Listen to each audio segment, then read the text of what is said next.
네, 안녕하십니까. 카이스트 미래전략 특강을 맡게 된 서울연구원 유정민이라고 합니다. 오늘 제가 말씀드릴 내용은 미래 에너지 시스템의 전망과 전략이라는 내용인데요. 이 구체적인 전략은 따로 좀 말씀드리기가 어려워서 주로 이제 전망 중심으로 말씀을 드리는 것으로 하겠습니다. 오늘 말씀드릴 내용은 이 네 가지 주제이고요. 우선 그 에너지 시스템의 전망과 전략에서 어떠한 개념들이 있는지를 좀 먼저 말씀드리고 시작하도록 하겠습니다. 보시면은 우리가 살고 있는 이런 경제 시스템이 있고, 그 경제 시스템을 이 경제 시스템은 이 에코시스템이라고 하는 생태 시스템 안에 있습니다. 이제 문제는 이 생태 시스템이라고 하는 것이 유한하다는 것인데, 우리의 경제 시스템이 커지면서 이 유한한 생태 시스템에 어떤 문제를 만들고 있다. 이제 거기에서부터 우리의 에너지 시스템에 대한 문제가 또 도출되지 않나 싶습니다. 에너지 시스템은 크게 전력 시스템과 수송 시스템, 열 시스템으로 나눌 수가 있는데요. 오늘은 그 각각의 에너지 시스템이 어떻게 변화하고 있는지 그 전망을 좀 살펴보고 각각의 어떤 변화를 촉진하기 위한 전략 등을 간단하게 중간중간에 좀 말씀드리는 것으로 하겠습니다. 우선 기존 시스템이 어떠했는가를 좀 살펴볼 필요가 있는데요.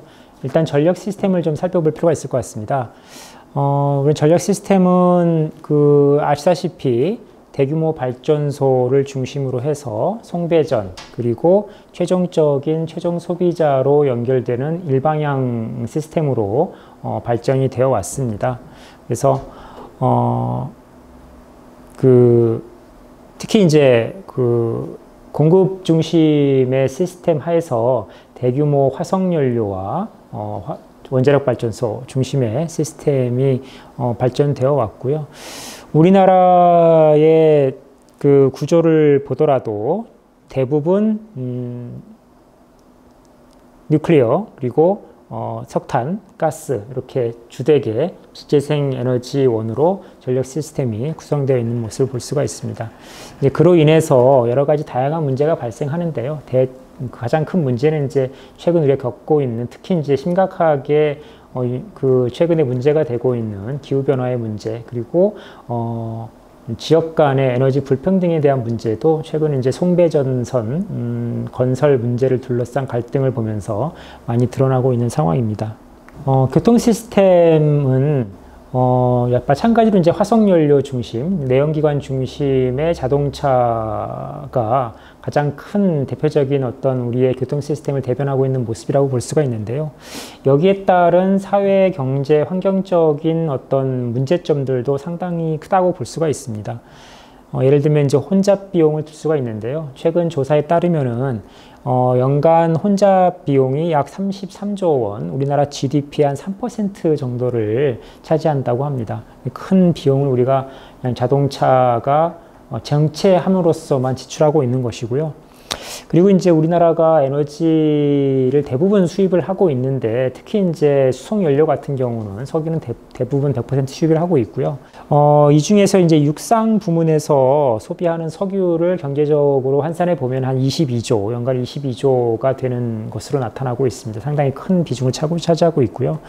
그리고 마찬가지로 온실가스와 최근 이제 문제가 되고 있는 미세먼지의 주 배출 원이기도 합니다. 특히 이제 디젤에서 나오는 배기가스 중에는 WHO가 인정하고, 그러니까 WHO에서 규정하고 있는 발암물질이 함유되어 있다라고 함으로써 상당히 도시에서의 대기 오염 문제의 큰 원인이라고 볼 수가 있습니다. 네, 최근 환경 변화, 경제 변화, 기술 변화에 따른 에너지 패러다임의 전환이 급속하게 일어나고 있습니다. 그 양상을 크게 좀 보자면은, 첫 번째로는 이 대규모 전력 생산에서 분산 에너지 자원을 중심으로 하는 어떤 분산 에너지 시스템으로의 전환, 이것이 가장 큰 변화의 모습이라고 볼 수 있고요. 두 번째는 이제 공급자 중심에서 수요자 중심으로의 어떤 그 정책의 변환, 이런 것들이 발생을 하고 있습니다. 디맨드 리스판스라든지 최근 이제 프로슈머라든지 이런 소비자 측면에서의 수요 패턴이나 요구들이 이 전체 에너지 시스템에서 커다란 역할을 좀 하고 있고요. 세 번째로는 가장 중요할 변화일 수도 있지만 가장 이제 깨끗하고 안전하고 좀 이렇게 좀 어포더블한 그런 에너지 시스템으로 변화하고 있다. 그리고 이제 마지막으로는 거버넌스 측면에서의 큰 변화를 들 수가 있을 것 같습니다. 중앙 집중식, 그러니까 정부가 모든 에너지 정책을 관장을 했다면은 최근에는 지자체의 역할이 상당히 커져가고 있고요. 예를 들어 이제 서울시 같은 경우는 2012년부터 적극적인 수요 관리와 재생에너지 보급 사업 등을 통해서 새로운 지속 가능한 도시 에너지 시스템으로의 전환을 지속적으로 추진하고 있습니다. 최근에는 이제 많은 지자체에서 이러한 모습들이 보여지고 있는 상황이고, 이런 여러 가지 변화들이 크게 이제 에너지 패러다임을 구성하고 있는 요소가 아닐까라고 생각이 되고요.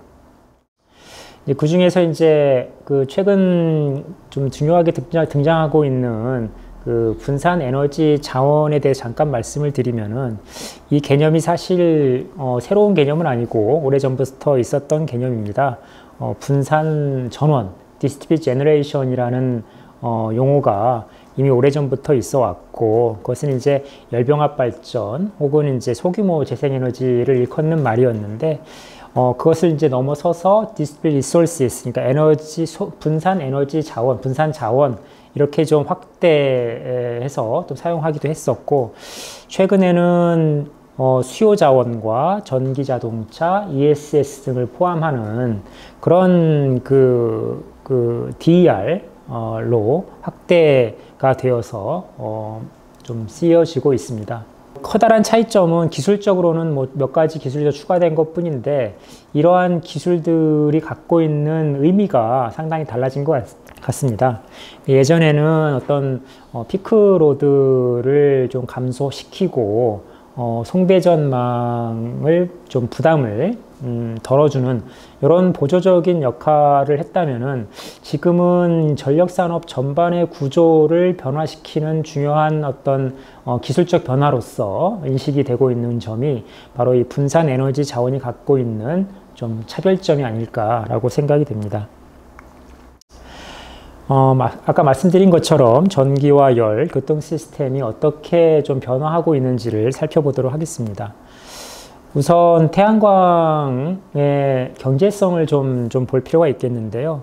여러분들 이제 그리드 패러티라는 말은 들어보셨을 겁니다.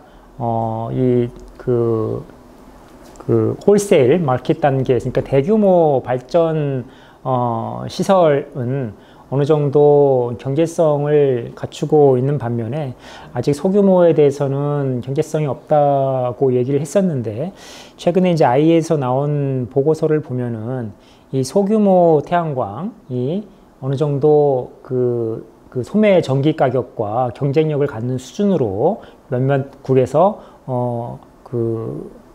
진행되고 있습니다. 예를 들면은 독일 같은 경우에 지금 이제 빨간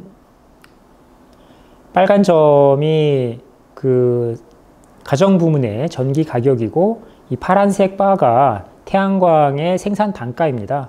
그러니까 태양광의 생산 단가가 이 가정 부문의 전기 가격보다 훨씬 싼 이런 상태를 보여주고 있습니다. 물론 이것은 이제 그리드 패러티, 그러니까 소매 전기 요금과 태양광 전기 단가가 같아지는 점을 소켓 패러티라고 하는데, 이 독일은 이미 소켓 패러티를 넘어선 그런 모습을 보이고 있고요. 이 추세는 이 소켓 패러티를 넘어서느냐 아니냐는 사실 태양광 단가도 중요하지만 각국의 전기 요금 수준이 굉장히 좀 밀접한 연관이 있겠죠. 그래서 독일과 같은 경우는 워낙에 소매 가격이 높다 보니까 이런 소켓 패러티까지 이미 넘어서서 이 자가 발전을 할 수 있는 유인이 충분히 제공되는 그런 시장 환경이라고 볼 수 있을 것 같습니다. 이제 앞으로의 전망인데요. 태양광 같은 경우는 앞으로 2024년까지 상당히 많이 도입될 것이라고 예상을 하고 있고, 특히 이제 그 중에서 전체 그 태양광 발전 중에서 한 300기가 정도는 이 소규모 분산형 태양광일 것이다 라고 이렇게 전망을 하고 있습니다. 지금 현재 소규모 태양광 같은 경우는 2010년, 18년도에 그 용량을 보면은 상당히 좀 작은 양이지만 앞으로 2024년을 넘어서서 전체적인 이 소규모 태양광의 포텐셜은 굉장히 큰 잠재력을 가지고 있다라고 평가를 받고 있기 때문에 역시 그 앞으로의 태양광 중에서 이 소규모 태양광의 중요성은 커질 것이다 이렇게 예상이 되고 있습니다. 국내 소규모 분산 태양광이 어떻게 확대되고 있는지를 보여주고 있는 것입니다. 오른쪽 그림은 우리나라의 원별 발전 용량을 보여주고 있습니다. 뭐 석탄과 가스와 원자력이 가장 큰 비중을 차지하고 있죠. 근데 이제 왼쪽은 국내 태양광 발전소 개수를 보여주고 있는데요. 2019년 작년 9월 기준으로 약 5만 개 정도의 태양광이 우리나라 전력 시장에 등록이 되어 있습니다. 발전소로 등록이 되어 있고요. 이제 그 비중은 거의 이제 98% 정도를 차지하고 있습니다. 그러니까 용량은 기존의 컨벤셔널한 발전소가 많은 반면에 개수는 태양광과 같은 분산형 전원이 앞으로 급속하게 확대될 것이다. 이렇게 좀 전망을 할 수가 있습니다. 이렇게 된다면은 기존에 이제 한 300여 개의 발전소를 운영하는 것과는 다른 수십만 개의 발전소를 운영해야 되는 굉장히 복잡한 복잡한 관리 체계가 필요할 것이다. 이렇게 예측을 할 수 있을 것 같습니다. 재생에너지의 경제성은 아까 시장에 대해서 말씀드렸지만 경제성이 향상됨에 따라 시장이 확대되고 있는데요. 2012년부터 2017년 사이에 세계 이제 태양광과 풍력의 이제 레벨라이즈 코스트가 각각 65%에서 15% 하락했다. 이렇게 보고가 되고 있고요. 작년 같은 경우 2019년도에 총 세계 재생에너지 용량이 2,537기가와트인데 신규 발전 용량의 거의 72%가 이제 재생 가능 에너지일 정도로 앞으로 지어지고 있는 발전소는 대부분 이제 재생 에너지일 것이다 라고 전망할 수 있을 것 같습니다. 국내에서도 최근에 이제 최근에 이제 302형 신재생 에너지 보급 20% 목표가 제시되면서 태양광이 급격하게 증가되고 있고요. 작년 같은 경우는 18년도 같은 경우는 한 2.2기가 정도의 국내 시장이 확보가 됐고, 작년 같은 경우 2019년도에는 한 3기가 정도로 확대된 걸로 보고 있습니다. 기존에 이제 그 재생 가능 에너지가 과연 메인스트림 주류 에너지원으로서 역할을 할 수 있겠느냐, 이런 이야기들이 많이 있었는데 최근 여러 나라에서는 이미 주류 에너지원으로서 자리를 잡고 있는 것 같습니다. 캘리포니아나 독일과 같은 경우는 재생 가능 에너지만으로 전력을 생산하는 그런 작은 기관이긴 하지만 그런 경우도 발생을 하고 있고요. 캘리포니아 같은 경우는 오버 캐패시티로 인해서, 그러니까 낮에 같은 경우 태양광이 많이 발전되고 수요는 적은 그런 날일 경우에는 이 태양광을 커테일할 수 있는 그런 상황까지 만들어지고 있는 상황입니다. 열 부문도 굉장히 중요한 에너지 시스템 구성 요소 중에 하나인데요. 기존까지는 일반적으로는 대규모 CHP 열병합 발전소 혹은 열 보일러 등을 통해서 이 광역 네트워크로 에너지를 보내는 그런 방식의 지역 난방 시스템이 일반적이었습니다. 근데 이제 최근에는 이런 방식이 굉장히 열 로스도 많고 비효율적이다. 그리고 이런 광역 네트워크, 열 네트워크를 활용하다 보니까 열 밀도가 높은 LNG나 뭐 이런 화석 연료를 사용할 수밖에 없는 상황입니다. 그래서 열 공급 온도를 낮춤으로 해서 열 손실도 줄이고 새로운 에너지원, 재생 가능 에너지와 같은 새로운 에너지원을 활용할 수 있는 그런 4세대 지역 난방에 대한 관심이 상당히 커지고 있고 실예도 많이 늘어나고 있는 상황입니다. 잠깐 열 로스에 대해서 말씀드렸는데요.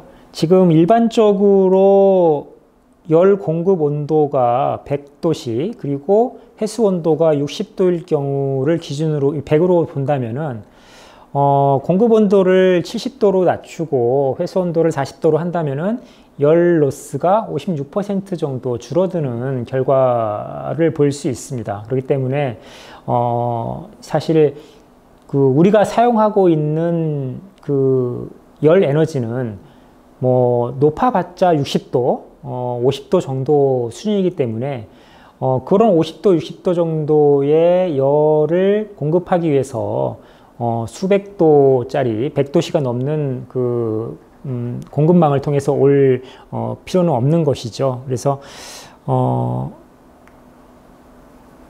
보시는 것처럼 특히 이제 바깥의 온도가 높을 경우에는 열수요가 낮기 때문에 열 공급 온도를 낮게 해도 충분히 충분한 열 니즈를 충족시킬 수가 있는 상황입니다. 그래서 이 스웨덴의 예를 보시면은 바깥 온도가 높을 경우에 이 위에 있는 열 공급 온도가 이렇게 낮아지는 모습을 볼 수 있습니다. 그래서 아까 말씀드린 것처럼 열 공급 온도를 낮추면은 그만큼 열 손실이 줄어들게 되니까 보다 효과적으로 이 디스트릭트 히팅 시스템을 운영할 수가 있는 것이고요. 요거는 이제 우리나라의 한 예인데요. 서울에너지공사의 공급 1년간 열 공급 온도를 보여주고 있는 것입니다. 위에 이제 빨간 닷이 열 공급 온도인데요. 아웃도어 템퍼러처가 늘어남에도 불구하고 열 공급 온도는 크게 변화하지 않습니다. 그러면서 맨 밑에 있는 것은 이제 열 디퍼런스, 온도 디퍼런스인데요.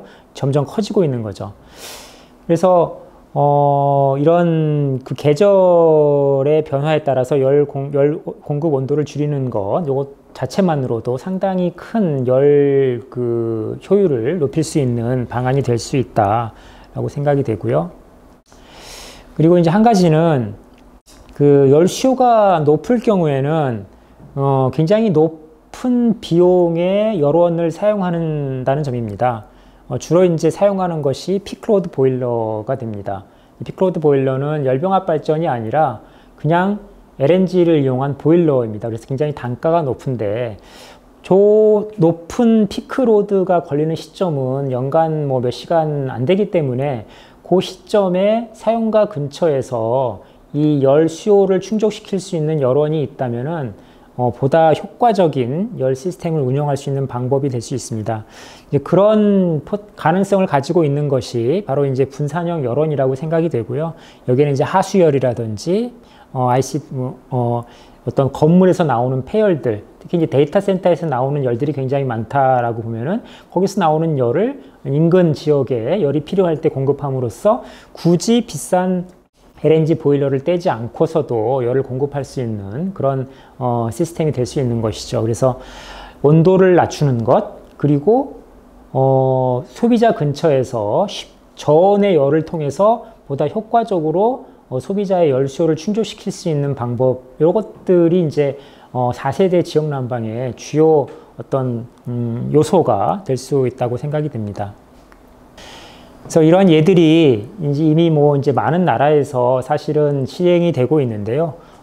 덴마크의 저온 난방을 하는 어떤 지역의 예를 보여주고 있습니다. 특히 이제 이러한 지역들이 기존에는 공기를 순환시켜서 난방을 하는 방식이었는데 이런 저온 지역 난방을 사용하면서 바닥 난방으로 전환하는 모습을 볼 수가 있습니다. 우리가 사용하는 바닥 난방과 동일한 방식이죠. 그래서 우리 건물 구조에서 이런 저온 난방을 도입할 수 있는 어떤 조건이 더욱더 잘 좀 갖춰져 있다라고 좀 볼 수가 있고요. 앞으로 이제 이런 방안들이 점점 더 좀 확대되리라고 보고 있고요. 요건 이제 충북 진천에서 진행 중인 이 4세대 지역 난방의 실증 사업 모습입니다. 보시면은 이제 태양열을 이용해서 난방을 기본적으로 하고 있고요. 이 열을 죄송합니다.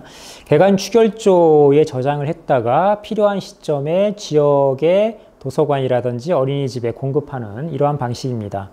근데 이제 이 열 갖고도 이제 열이 모자른 시점에는 이 신축 건물에 들어가는 어떤 열 펌프, 히 펌프라든지 지금 이 학교에 있는 히 펌프를 이용해서 그 열이 모자랄 때 양방향으로 열을 전달해 줄 수 있는 이런 시스템이 구축되고 실증되고 있는 그런 상황입니다.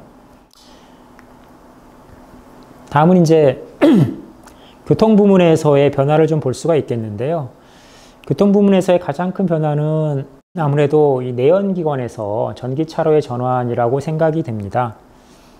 지금 2018년도 기준 전 세계 510만 대 정도가 전기차가 운행 중인데, 이는 사실 좀 2017년도 대비해서 200만 대가 이제 증가한 상황입니다. 상당히 40% 이상 증가한 상황이라서 시장의 확대 속도가 상당히 커지고 있다. 이렇게 볼 수가 있고요. 특히 이제 중국 시장이 전체 시장의 45%를 차지하고 있는 상황입니다. 그리고 이제 시장 점유율 측면에서는 이제 유럽의 노르웨이와 아이슬란드 이런 국가들이 상당히 높은 시장 점유율을 가지고 있는 상황입니다. 앞으로의 전망은 사실 뭐 많은 연구기관 또 회사에서 전망을 내놓고 있는데, 이건 이제 IE에서 작년에 나온 그 전기자동차에 대한 전망입니다.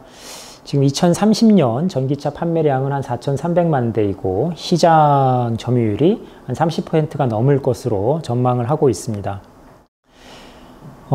이제 전기자동차를 얘기하면서 조금 이제 이슈가 되는 부분이 이 전기가 과연 어디서부터 오는 것이냐, 우리의 전력 시스템의 믹스, 연료 구성에 따라서 이 전기차가 친환경적이냐, 친환경적이지 않느냐, 이런 논란이 좀 있는데요. 지금 전 세계적으로 평균 그 연료비를 따지고 봤을 때도 전기차의 이 전 생애 주기를 따졌을 때 CO2 감축량은 좀 내연기관차보다 감축을 더 할 수 있다. 그러니까 배출량이 더 낮다라는 평가가 있고요. 그리고 앞으로 이 아예 그 세계 그 전력 시스템 연료 구성비가 좀 더 탈탄소화 된다면은 이 전기차로 인한 온실가스 감축 영향은 더 커질 것으로 이렇게 예측을 할 수 있을 것 같습니다. 요건 이제 첫 번째는 이제 블룸버그에서 또 예측을 하고 있는데, 2040년쯤 되면은 전 세계 모든 승용차 판매의 57%가 전기차일 것이다. 그리고 전체 승용차의 30%가 전기차일 것이다. 이렇게 예상을 하고 있고요. 그리고 이제 메이저 석유 회사인 엑선모빌에서는 매년 이제 전기차에 대한 전망을 내고 있는데, 최근 들어서는 굉장히 높은 전기차에 대한 전망치를 내놓고 있습니다. 사실 2035년까지 영국과 같은 경우는 앞으로 이제 내연기관차는 더 이상 판매하지 못하도록 하겠다라고 선언한 바가 있어서 기술적인 변화는 물론이고 이 정책적으로도 향후에 많은 나라에서 세계적으로 이 전기차의 확대는 상당히 크게 확대될 것이다. 이렇게 좀 예상이 되고 있습니다. 이런 이제 그 전기차 자체의 변화와 더불어서 이 전기차가 확대됨에 따라서 이 에너지 시스템과의 연계성도 굉장히 좀 커질 것으로 예상이 됩니다. 당연히 이 전기차가 많아짐에 따라서 이 전기차를 충전할 수 있는 시스템, 충전소 기반이 확대되어야 될 필요가 있고요. 그리고 마찬가지로 이 많아진 전기차가 그리드의 안정성에 도움을 줄 수 있는 어떤 사업 모델들도 개발이 될 수 있다고 생각이 됩니다. 예를 들어서 이제 그게 이제 비어 투 그리드라고 하는 어떤 전기 자동차의 배터리가 그리드에 송출, 그러니까 커넥트 되면서 이 어떤 피크로드를 감소할 수 있는 그런 역할을 하게 되는 것인데요. 뭐 간단하게 좀 계산을 해보면은 우리나라 지금 1900만 대 차 중에서 0.4% 정도밖에 안 되지만 전기차가 앞으로 이게 이제 10% 정도로 늘어난다 이렇게 가정을 했을 때 이들 전기차의 용량은 전기차 배터리의 용량은 한 95기가와트 정도라고 예상이 되고 있습니다. 이 정도면은 거의 우리나라 지금 현재 발전기 용량과 맞먹는 그런 수준이기 때문에 이 중에 일부를 우리가 그리드가 조금 불안정한 어떤 수요가 너무 많아서 용량이 딸린다. 뭐 이런 시점에 이용할 수 있다면은 상당히 큰 픽 쉐이빙 그 어떤 방법으로서 이용할 수 있다라고 볼 수가 있는데요. 지금 오른쪽 아래에 보시는 것은 우리나라 조금 오래되긴 했지만 2014년 정도의 그 로드 커브를 보여주고 있습니다. 이것은 이제 매 시간별로 최대 부하가 얼마나 되는지를 보여주는 것인데요. 이 8760시간 1년 중에서 이렇게 최대 부하에 해당하는 이 시간은 사실 그게 크지 않습니다. 요 시간대에 대해서 그 픽 쉐이빙을 하기 위해서 굉장히 비싼 발전기가 운영이 될 필요가 있는데, 마찬가지로 이제 열도 마찬가지고요. 그때 이제 이 전기 자동차의 배터리를 이용해서 이런 픽 쉐이빙을 할 수 있는 발전원으로 사용한다면은 상당히 그 그리드의 안정성에 기여할 수 있다 이렇게 예상을 할 수가 있습니다. 그리고 또 한 가지는 이 교통 시스템 그 하드웨어적인 것이 아니라 물론 이제 하드웨어적인 것도 있는데 교통 시스템의 산업 구조의 변화가 좀 예상이 되고 있습니다. 자율주행이라든지 카쉐어링, 라이드 쉐어링 이런 방식의 새로운 모빌리티 수단들이 등장을 하고 있고, 이러한 새로운 모빌리티가 어떤 변화를 일으킬지 사실은 조금 더 지켜봐야 될 필요가 있지만, 많은 부분 이렇게 그 소유에서 공유로 넘어가는 이런 자동차 산업 구조의 재편이 상당히 에너지 측면이나 도시 공간 측면에서 많은 변화를 일으킬 것이다 이렇게 예측을 하고 있습니다. 특히 이제 에너지가 어떤 효율적으로 운영함에 따라서 혹은 차를 갖게 되지 않음으로 따라서 에너지 사용량이 줄어들 수 있다, 뭐 이런 이상도 있고요. 그리고 기존 자동차 메이커에서 플랫폼 운영자로 이 산업 구조의 중심이 바뀔 수가 있을 것 같습니다. 뭐 최근에 뭐 어떤 배달 앱이라든지 다양한 플랫폼 기능의 사업들이 등장을 하고 있는데, 지금도 이제 자동차 메이커가 중심이 되는 게 아니라 이 자동차 메이커를 플랫폼에 태워서 운영하는 그런 우버라든지 다양한 새로운 모빌리티 플랫폼이 이 산업의 중심이 되지 않을까라고 하는 전망들이 좀 있는 상황입니다.